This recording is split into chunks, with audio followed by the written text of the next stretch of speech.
Hey, it's Manly Parks. Welcome to another episode of the Brandywine Angler. Going to focus on something a little different this time, which is tackle storage. One of the biggest tackle issues that I have is figuring out what to do with the small tackle boxes. I'll show you what I mean. We all are familiar with these different kinds of tackle boxes, and there are a bunch of options out there for storage. If you have a box, I think this is probably the 3500 size type box, you can certainly store that kind of a box, or maybe it's 3600, in like a boat bag like this. There are tackle systems out there that hold the bigger boxes, and that's all good. The main problems are these little boxes. These are Plano double-sided boxes like this. I love these things because they're much easier to carry around with you when you're fishing than one of the bigger boxes if you're bank fishing. And I do a fair amount of bank fishing and wade fishing, as you know from videos. So right now I've got these things in like what's called a banker's box from work, and it's just not ideal. I can't really see everything all that easily. Can't really put anything on top of it. And it's just not really an ideal solution. So I'm gonna come up with a better way to store these things. By the way, I looked all over the internet and I don't see anybody who's got any kind of solution or system or anything for storing these little double-sided Plano boxes, stowaway boxes or whatever they're called. Maybe I'm the only one of the few people who really likes them for tackle.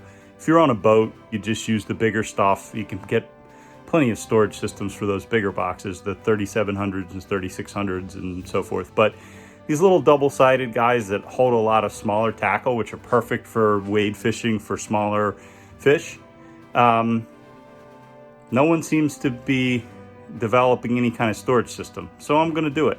Stay tuned. Well, if you're like me, you probably have some scrap wood laying around in the garage. Got some more over there too. It's kind of everywhere. One of the things that I had laying around were some short sort of leftover pieces of shelving from a project I did a while ago. And I think that I might be able to use these shelving pieces to build like a little cubby to hold those little boxes.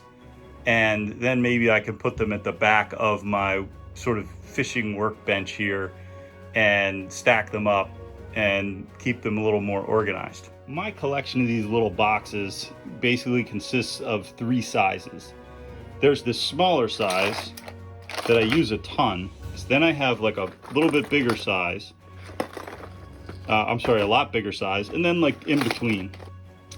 So whatever system I design has to sort of accommodate all of these, and certainly has to be big enough to accommodate this biggest size box. Incidentally, the boards that I'm using, these shelving boards, are about 11 inches wide. Well, I had a little scrap section of 1x6 laying around in my scrap wood pile, and I think it might do the trick, and I'll show you why. If I use it as the sides to make a cubby, it's plenty tall for the biggest box. This won't require much carpentry skill. You just mark it off at the edge, cut it, do the same at the other edge, and then nail it from the underside and from the top side, and you've kind of got a box that these things can slide into and out of.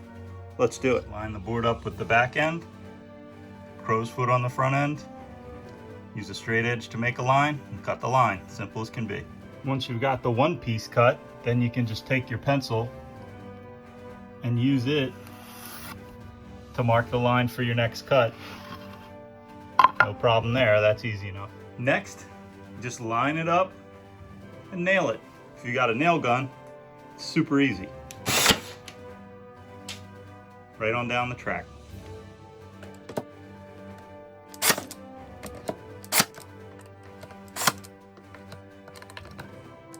Then you just do the other side the same way. Now I'm going to put the top on and repeat the same nail the edge process. And just like that, I got one level done. It looks like it's going to hold quite a few of these boxes. I think I'm going to need 2 of them. I'm just gonna build another one. I think it's really gonna do exactly what I want. And then I'll just put labels on the bottoms of the boxes to know what's in them. I should be good to go. You know, it's funny how 2 little shelves can just make all the difference in the world. I could probably build a 3rd one to stuff some of those bait binders in with all my Z-Man stuff and my plastics, but you know what? That's just so much better than a couple of cardboard boxes full of these things where you just can't find anything. These things work like a champ. Well, I hope that was a useful exercise for you. It certainly helped me organize my stuff. As always, I'm the Brandywine Angler Manly Parks. Thanks for watching. We'll catch you next time.